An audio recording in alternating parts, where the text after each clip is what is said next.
Chris, regardless of what happens tomorrow, you will have spent 6 days against what is considered the class of the AL West going into this season, and at least going toe-to-toe with them. What is this stretch of 6 games kind of told you about your club? I mean, I was really proud of our guys for obviously sticking to a game plan and making that guy work, because he's one of the best pitchers in baseball. Obviously, with those two guys at the top, they're pretty formidable, if not the two best in the game. So we made him work.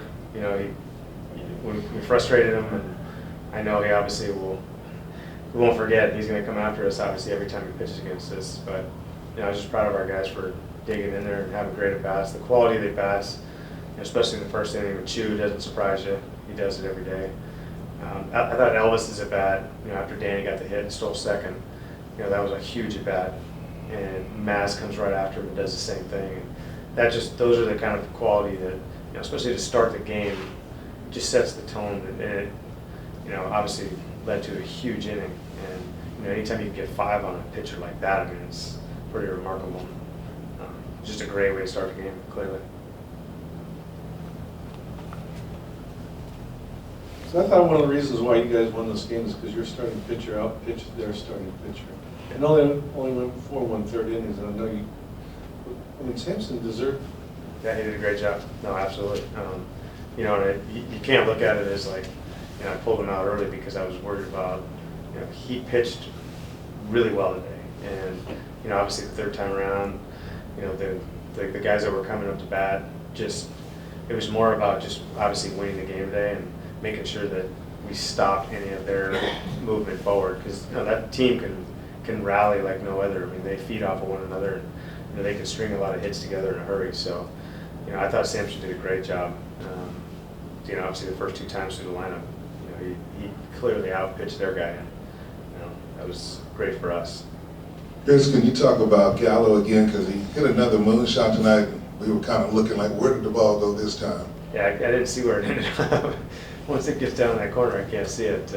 No, I mean, there was right before that, he took a fastball up and ended up allowed him to get the pitch that he hit out. Those are things that he did it all night, to be honest with you. Like, he laid off that pitch all night. And the first at bat makes a perfect pitch on him up and in. And was it a strike? Yeah, I mean, it probably was, but he's limiting he's not allowing, he's making the pitcher to make a perfect pitch. He's forcing them to make a perfect pitch. And if that's the case, he's going to have a lot of success, because not many pitchers can make perfect pitches on him, especially with the fact that he can hit one 700 feet.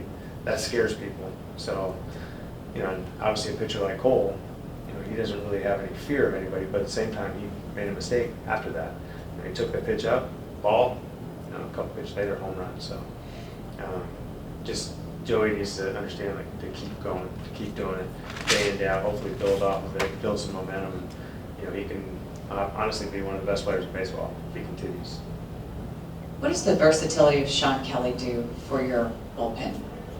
A lot. So you can use them, and I've talked at length with him about kind of scenarios like today, where we just want to stop. We want to stop their momentum right there and not allow anything else to materialize. And you put him in there and he gets a double play.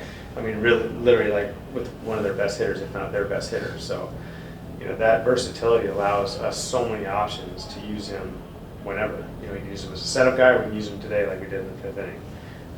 To have guys that are open to do those things, it's pretty rare. Most guys kind of want to have a role, and they want to have a big role, they want to be the setup guy, they want to be the closer.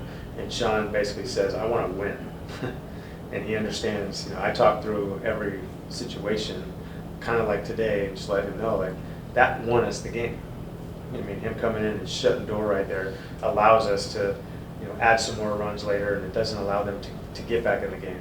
When you have a guy like that, it's kind of like the Andrew Miller type guy who you can pitch him whenever.